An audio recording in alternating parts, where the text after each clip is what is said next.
ओम नमो भगवते वासुदेवाय। 25वां अध्याय।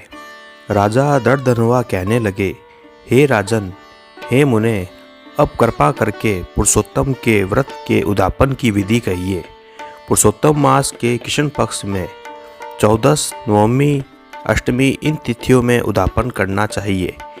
इस पुण्य पुरुषोत्तम मास में प्रातःकाल उठकर प्रातःकाल की सब क्रिया करके जैसे सामग्री मिले उसी से 30 ब्राह्मणों को न्योता देवें। यदि शक्ति न हो तो 5 या 7 ब्राह्मणों को न्योता देवें। दोपहर में सुंदर मंडल बनावें। मंडल के ऊपर तांबा या मिट्टी के छिद्र रहित 4 कलश स्थापन करें। चारों दिशाओं में पुरुषोत्तम भगवान की प्रीति के लिए कलशों पर श्रेष्ठ नारियल धरें। उन चारों कलशों पर वासुदेव, हलधर, प्रद्युम्न, उत्तम देव, अनिरुद्ध इन चारों की स्थापना करें। फिर वेद वेदांग के पारगामी वैष्णव आचार्य को बुलाकर उस मंडल के बीच में, जिसमें 4 ब्राह्मणों को जप के लिए वरण करें, उन ब्राह्मणों को अंगूठी आदि से युक्त 2-2 वस्त्र देवे। बड़े आनंद से वस्त्र आभूषणों से युक्त आचार्य को विभूषित करें। फिर देह की शुद्धि के लिए प्रायश्चित करें। फिर पूर्व कही हुई विधि से स्त्री सहित पूजन करें। वरण किए हुए ब्राह्मणों से 4 प्रकार का चतुर्व्यूह का जप करावे। चारों तरफ 4 अखंड दीप जलावे। फिर क्रम से नारियल आदि को से अर्घ्य दान करें। अर्घ्य देने का मंत्र, हे देव देवेश, हे पुराण पुरुषोत्तम, हे हरे, आपको नमस्कार है।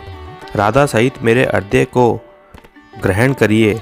नवीन मेघ के समान श्याम, दोनों में मुरली लिए हुए पीताम्बर धारण किए हुए राधा सहित पुरुषोत्तम देव को मैं नमस्कार करता हूँ।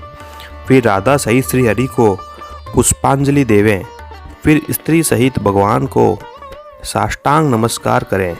फिर ब्राह्मण को सुवर्ण सहित पूर्ण पात्र देवें और फिर आनंद से आचार्य को बहुत सी दक्षिणा देवें। पश्चात भक्ति से स्त्री सहित आचार्य को वस्त्र आभूषणों से प्रसन्न करें।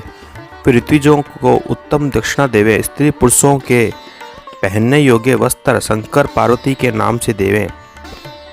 8 प्रकार का पद देवे और जूनों का जोड़ा देवें। वैष्णव ब्राह्मण के लिए श्रीमद् भागवत को जो देवें। चंचल आयु विचारता हुआ अपनी शक्ति के अनुसार जल्दी देवे न करें। साक्षात अद्भुत भगवान के रूप श्रीमद् भागवत को जो पंडित ब्राह्मण को देता है वह करोड़ों कुलों का उद्धार करता है और अप्सरा गणों से सेवित विमान में बैठकर योगियों को भी दुर्लभ गोलोक में आता है। 25वां अध्याय समाप्त। ओम नमो भगवते वासुदेवाय।